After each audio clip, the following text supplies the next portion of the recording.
제가 성격에 좀 문제가 있는 것 같아요. 이런 경우는 적극적으로 치료를 받고 개선을 해보자 라고 말씀을 드리지만 정말 안타깝게도 고치려는 생각이 별로 없습니다. 심플심리. 안녕하세요. 심플심리 지민쌤입니다. 만나서 반갑습니다. 제가 심리 상담하거나 평가할 때 되게 자주 듣게 되는 질문 중에 하나가 성격을 바꿀 수 있나요? 라는 질문이에요.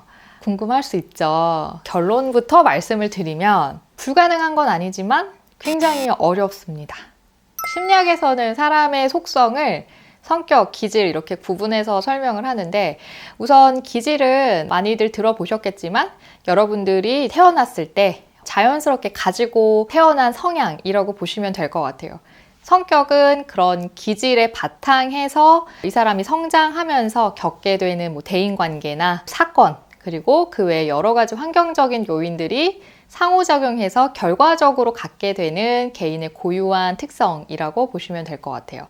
그래서 사고방식이라든지 그 사람이 감정을 표현하는 방법 그리고 대인관계 패턴 이런 것들이 성격을 잘 보여주는 요소라고 할 수 있습니다.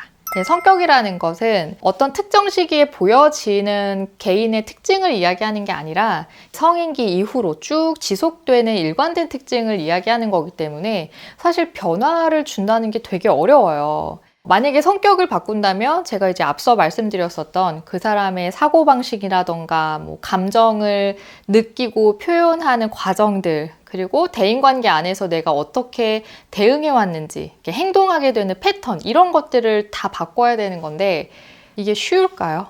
이게 의지대로 잘 될까요? 잘 되지 않죠. 그래서 어른들이 그런 얘기 하잖아요.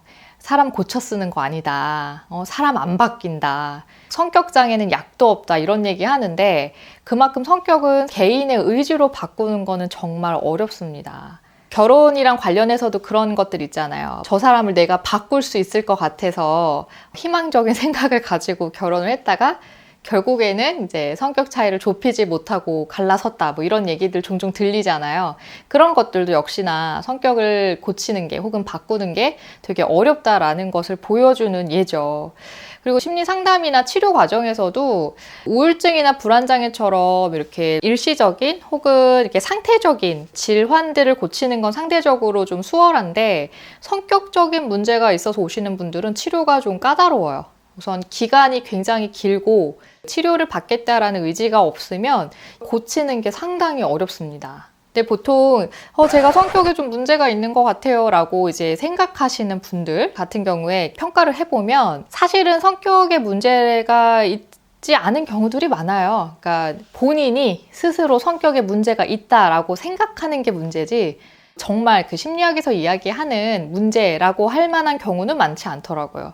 평가하고 상담하면서 이건 좀 문제네 라고 생각하는 성격들은 직업 장면이라든지 학생들 같은 경우에는 학업 장면 혹은 이제 대인관계 상황에서 반복적으로 문제가 되는 성격들 적응이 어려운 성격인 거죠. 이런 경우는 적극적으로 치료를 받고 개선을 해보자 라고 말씀을 드리지만 이 세상에 완벽한 성격은 없기 때문에 본인의 마음에 들지 않는다 그래서 그 성격을 바꾼다든지 치료를 받는다거나 그럴 수는 없는 거거든요.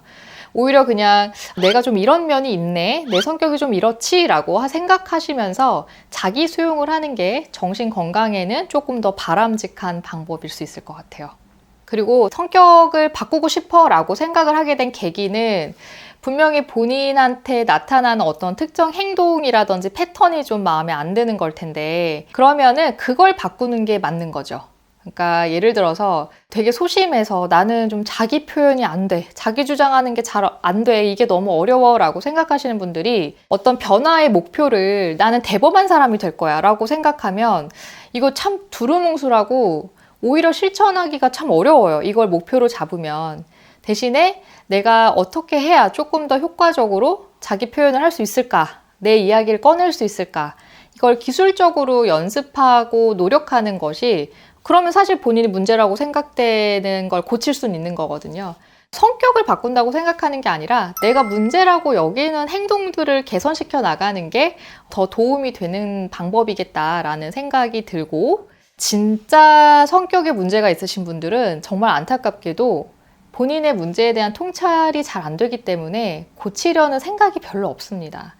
뭐 예를 들어서 이제 안티소셜들 있잖아요. 반사회적 성격 장애 혹은 반사회적 경향이 있으신 분들, 이분들이 되게 착취적이고 엄청 악의적이고 양심 없고 규칙도 잘 안 지키고 이런 분들이 많이 있어요. 근데 이분들이 다 범죄 저질러서 어디 교도소 가 있고 그런 건 아니거든요. 여러분들의 치졸하고 착취적인 상사들 있잖아요. 그런 분들로 이제 경험을 하기도 하고, 아니면 여러분들 뭐 친구 중에 있을 수도 있는 거고, 그냥 사회에 다 어우러져 섞여 살아갑니다.